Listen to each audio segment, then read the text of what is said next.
fascicule en soi, je ne pense pas, est quelque chose qui est lu de façon très large par les soignants. Mais au niveau je dirais, du rapport de Similès avec l'institution, c'était un des points de départ, en tout cas, de notre collaboration. Donc c'est comme ça que je vois cet ouvrage qui est un petit peu une premier écrit complet sur le rôle que la famille devrait jouer dans les soins.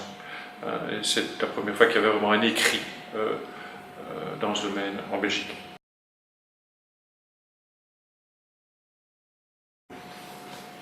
Oui, je pense que la taille, on ne parle pas d'une seule voix dans une institution. Les institutions psychiatriques sont des unités séparées, parfois spécialisées dans des pathologies particulières, parfois spécialisées dans des approches particulières. Et donc, la direction, c'est une chose, la direction d'une institution, c'est une chose. Le comité de direction peut avoir pris des décisions sur la politique des soins de façon globale, mais la manière dont elle doit être appliquée dans chaque unité et par chaque médecin, par chaque équipe soignante, ça c'est l'affaire des équipes et c'est pas chose facile de travailler à l'unisson. D'ailleurs, je pense que c'est pas non plus indispensable. Les médecins aiment, je dirais, revendiquent, je dirais, une différence. Donc c'est très difficile, même pour la psychoéducation, dans le domaine des psychoses, d'avoir un seul modèle qui satisfasse tous les services qui travaillent sur la psychose. Donc c'est vous dire les difficultés que nous avons à avoir une politique commune. Mais ce qu'on voudrait faire, c'est que pouvoir accueillir les familles dans des conditions minimales de confort et relativement standardisées. Et pour ça, il faut que nous mettions en place une certaine organisation au niveau de notre institution.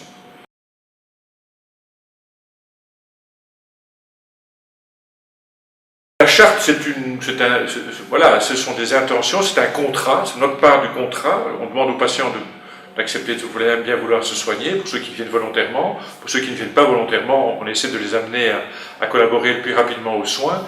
Mais nous, on s'engage à quelque chose, à des valeurs et à faire un certain nombre de choses.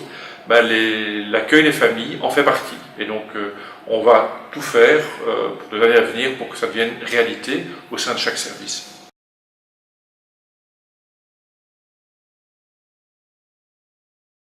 Certaines unités disent que systématiquement c'est prévu et que donc au moment de l'admission du patient, il y a un temps prévu. D'autres disent que c'est plus rare.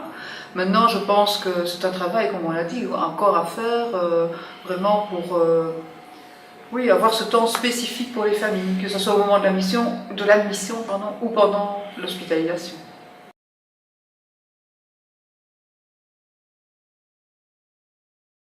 Je pense qu'on est formé à écouter un patient, qui en plus de ça est, entre guillemets, facile, c'est le patient désigné. Tandis que quand on est face à une famille, ils sont censés ne pas être malades.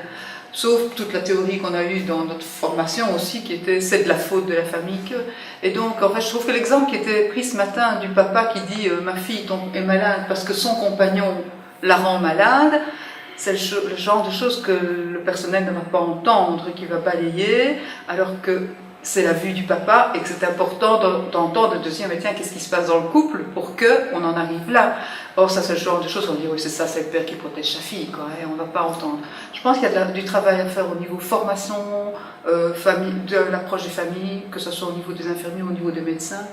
Il y a tout ce qui est approche systémique, mais là je pense qu'on part vers des choses peut-être pas nécessaires, mais peut-être trop vastes pour vraiment l'approche qu'on a au quotidien, nous dans les familles en tout cas, enfin dans les services.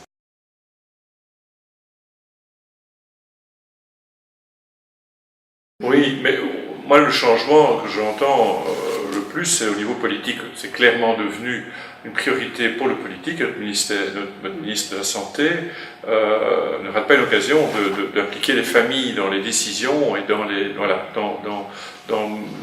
l'application de la politique des soins, de la nouvelle politique, que ce soit au niveau des enfants ou des adultes. Et donc, il y a une volonté politique pour que ça se fasse. Je pense que les institutions commencent à réaliser qu'il faut que ça se fasse. Ça fait partie de la qualité des soins que de faire une place aux familles comme partenaires. Et nos moyens financiers dans l'avenir, ne nous permettront pas d'offrir aux patients, je dirais, des soins qui seront tellement complets qu'on pourrait se passer du milieu familial.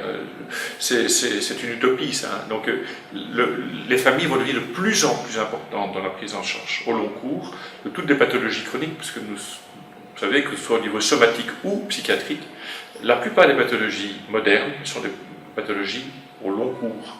Donc, on a besoin de l'entourage pour faire face aux besoins de soins. Peut-être encore une chose, on n'est pas trop long, c'est que j'ai l'impression aussi qu'il va falloir changer un peu les mentalités, parce que quand on pose les questions aux agents, ils le font. Bien sûr qu'on écoute la famille, bien sûr qu'on les accueille. Puis quand vous écoutez les familles, vous vous rendez compte qu'il y a un problème. Donc je pense qu'il faut aussi qu'on change la mentalité, là, de dire, ben, vous le faites, mais comment le faites-vous? Et montrez-nous ce que vous faites pour qu'on puisse dire, ok, ou bien, ben non, il y a ça et ça qu'il faudrait m'améliorer.